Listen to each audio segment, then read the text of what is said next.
Bismillahirrahmanirrahim. Allah Taalam özünün süyüktü kullarını bul dünyada sıylaganday ahiretте dagın sıylayt eken.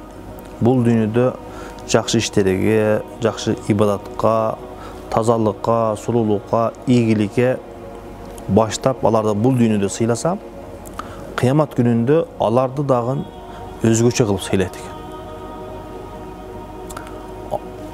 Бейишке биринчи келе турган адамдардан болуп сыйланат экен алар. Пайгамбарыбыз биринчи барып эшикти ачкандан кийин, андан кийинки келе турган эң биринчи жамаат, эң биринчи бейишке кире тургандар, алардын жүздөрү кооз сулуу, толуп турган айдай нурлуу, сулуу болушат экен алар. Жана алар бул дүйнөдө болгон кемчилик аларда болбойт экен бейиште. Түкүрүнгөн, мурдунан суу аккан, даратканага барган, мындай кемчиликтер ал жерде болбойт экен. Алардын сулуулугу, кооздугу ушундай келишкен, жүздөрү толгон айдай жаркырап турат экен.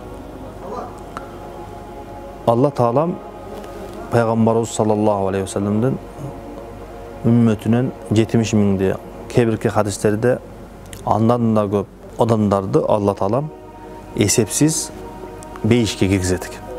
Сурак сабал кылбастан, ар бир нерсесине сурабастан. Алла Таалам барыбызды бейишке ушул эсепсиз кире турган өзүнүн сүйүктүү кулдарынан кылган болсун. Алардын сыпаттары, кулк мүнөздөрү кандай десе, кыска нуска айтканда, алар Алла Таала адал кылган нерселерди кылышып, Алла Таала арам кылган нерселерден алыс болушат.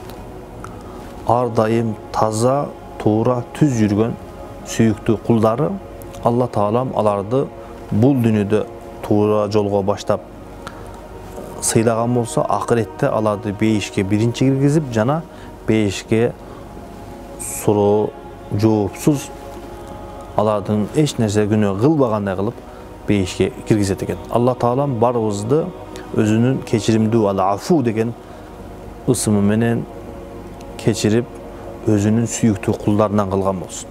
Алла Таалам ушундай ысымы бар, сыфаты бар, ал-Афу. Эгерде инсан менен Алла Тааланын ортосунда болгон кемчиликти инсан тооба кылса, Алла Таалага жакындап, ушул күнөөнү эми кылбаймын деп тооба кылса, Алла Таалам ал күнөөнү кечирип, болбогондой, эч нерсе болбогондой кылып Алла Таалам күнөөнү кечирип койт экен.